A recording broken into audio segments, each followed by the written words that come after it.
அரிய கற்று ஆசற்றார் கண்ணும் தெரியுங்கால் இன்மை அரிதே வெளிரு. வணக்கம் வள்ளுவரே, நீங்கள் சொன்ன மாதிரி தர்ம வழியில் நடப்பவனா, கை சுத்தமா, கெட்ட வழக்கம் இல்லாதவனா, தேவைப்பட்டால் நமக்காக உயிரையும் கொடுக்கக்கூடியவனா ஒருவனை தேர்வு செய்ய முடியாட்டியும் பரவாயில்ல, நல்ல குடும்பத்தில் பிறந்தவனா, இதுவரை குற்றம் செய்யாதவனா, குற்றம் செய்ய அஞ்சுகிறவனா இருந்தால் கூட போதும், அப்படிப்பட்டவனை தேர்வு செய்து கொள் அப்படின்னு எங்களுக்கு வழிகாட்டியிருக்கீங்களே, அப்படியே தேர்வு செஞ்சிடலாம் இல்லையாப்பா? கொஞ்சம் பொறுப்பனே, நான் சொன்ன இரண்டையும் நீங்கள் ஆங்கிலத்தில் சொல்லுவீங்களே ஜென்ரலைஸ் பண்ணாதே அப்படின்னு, அது மாதிரி பொதுமைப்படுத்தக்கூடாது. ஏன்னா அரிய பல நூல்களை கற்று தேர்ந்து குற்றமே இல்லாதவரிடமும் கூட கொஞ்சம் ஆராய்ந்து பார்த்தோம்னா அறியாமை இல்லாதிருப்பது அரிதானது. அதனால் ஏற்படும் குற்றங்களும் தவிர்க்க முடியாது.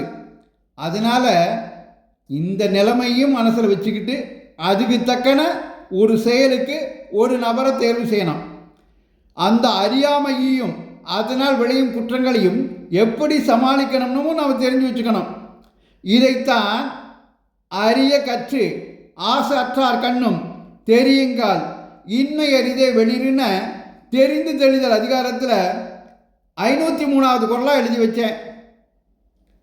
அரிய கற்று ஆசற்றார் கண்ணும் தெரியுங்கால் இன்மை அரிதே வெளிரு.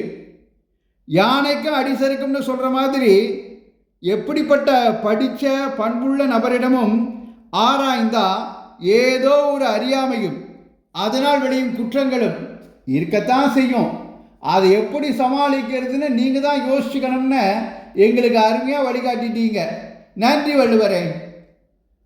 அரிய கற்று ஆசற்றார் கண்ணும் தெரியுங்கால் இன்மை அரிதே வெளிரு.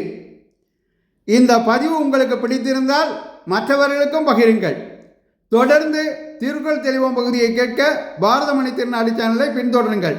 நன்றி, வணக்கம், ஜெய்ஹிந்த்.